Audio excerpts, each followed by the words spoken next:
श्रीकृष्ण राधा वर गोकुलेश गोपाल गोवर्धन नाथ विष्णु जिह्वे पिबस्वमृतमेतदेव गोविंद दामोदर माधवेति। ବର୍ଷା ଋତୁରେ ପ୍ରାବୃଟ ରାସ ବା ବର୍ଷା ଋତୁର ଭାବମୟ ଉତ୍ସବ ହେଉଛି ପବିତ୍ର ଝୁଲଣ ଜାତ। କେହି କେହି ଏହାକୁ ହିନ୍ଦୋଳ ଉତ୍ସବ ବୋଲି ମଧ୍ୟ କହନ୍ତି।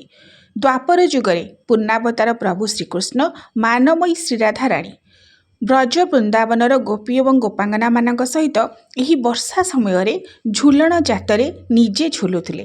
ଦୋଳିରେ ବସାଇ ଗୋପୀ ଗୋପାଙ୍ଗନାମାନେ ତାଙ୍କୁ ଝୁଲାଇ ଦେଉଥିଲେ।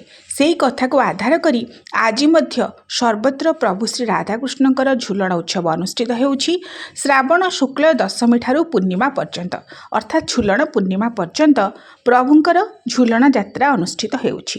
ଝୁଲନ୍ତି ରଙ୍ଗେ ରାଇ ସଙ୍ଗ ଶ୍ୟାମ ସୁନ୍ଦର ରାଗରେ ଅନୁରାଗେ କରନ୍ତି ବଂଶୀ ହୁନ୍ଦର ଝଳି ମରକତ ନୀଳେନ୍ଦ୍ର ମଣି ଲାବଣ୍ୟ ପ୍ରତିମା ତ୍ରିଭଙ୍ଗୀ ଠାଣି ମୃଦୁ ମୃଦୁ ହାସ ନୟନ ବିଳାସ କେଡ଼େ ମଧୁର ମାଳତୀ କୁସୁମେ ରଚିତ ଝୁଲାଇ ଦିଅନ୍ତି ବରଜ ବାଳି ଗାଇ ଗୀତମାନ କରନ୍ତି ନର୍ତ୍ତନ ବାଇ ନୁପୁର।